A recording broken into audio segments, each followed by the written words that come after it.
Welcome back to the shipyard. Today, we're taking a look at the IRW Terix.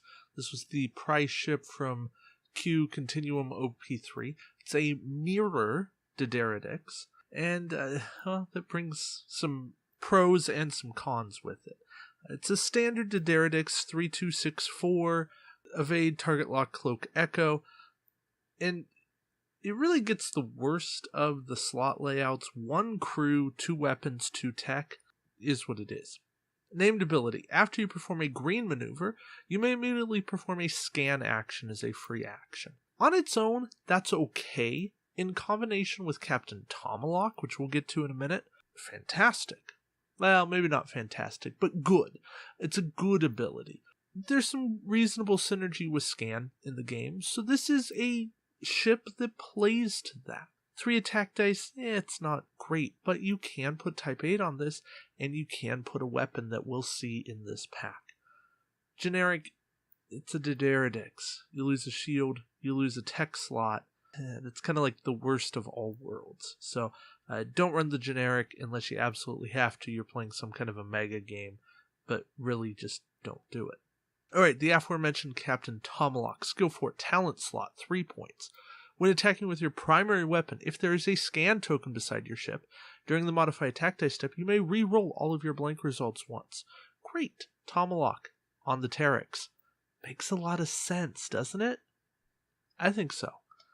So, that's where Tomahawk's best, at least in faction, and you're good to go there.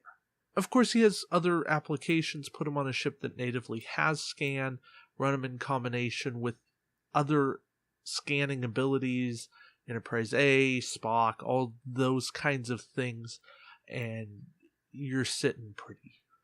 Alright, upgrades.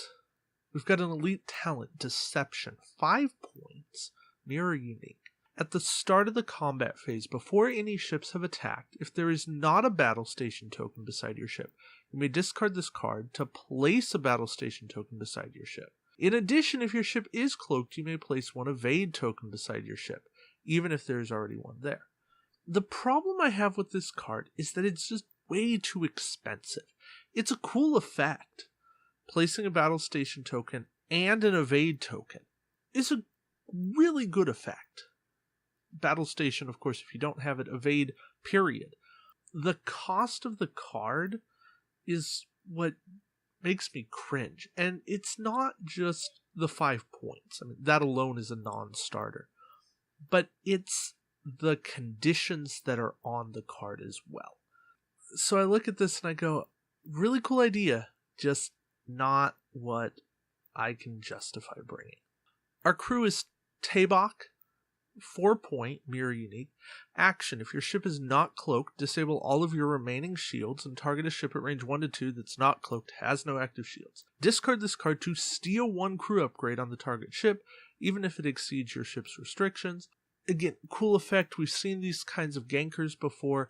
This is the worst kind because you have to drop your shields and you have to hit somebody that has no shields. You do get to steal crew, which is really good, but 4 points, not worth it, considering that it's such a limited application. Our tech, long-range scanners, 3 points, non-unique. Hey, that much is cool. Action, perform a scan action, and then place an Ox power token beside your ship. During the end phase, if there is a scan token beside your ship, you may discard this card to leave that token beside your ship instead of removing it. And it costs plus 3 points for any ship other than a Dideridix class. Well, shucks. For one, you're going to be paying an extra point because it's out of faction for any ship other than the Terix or the generic mirror Dideridix, so it's other than the Terix. But discarding the card just doesn't make sense. Time tokens would have made so much more sense on this. Disabling the card would make more sense. But a discard to keep a scan token? It hurts. It really hurts. And then lastly, we have additional phaser array. This is a 2 point, non-unique weapon. When attacking with your primary weapon at a ship in your forward firing arc, gain +1 attack die. This upgrade can only be purchased for a Dideridix class ship No ship can have more than one. Okay, cool. But again, it's a 3-point card because all the D'Deridex ships, aside from the Terix, that you want to put this on are Romulan. If the Terix was a Romulan expansion and not a Mirror Universe expansion, it would be fantastic. But this card is great. It works well on the assimilated D'Deridex because now you take that up to a 5-attack ship, and yeah, buddy, that will do wonders. All right. Overall, I kind of jumped the gun with what I said, but this expansion feels like it just missed the mark.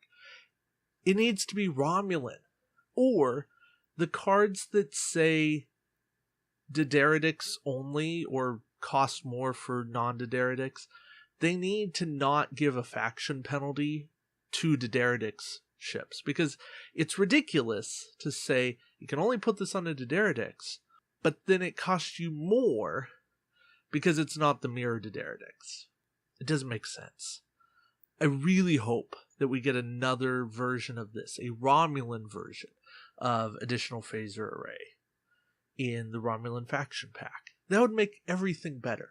In fact, it would make it infinitely better, because then we'd have a retail version rather than a prize version. As it stands, this is a reasonable prize pack. It's a decent ship with a decent captain and one really cool upgrade. Aside from that, it's not anything that you have to go chase down. And for that reason, I'm okay with it. I enjoy having it, but if I didn't have it, I wouldn't be missing out on a ton. So, take that for what it's worth. Thank you guys for watching, and until next time, we'll see you around the shipyard. Take care.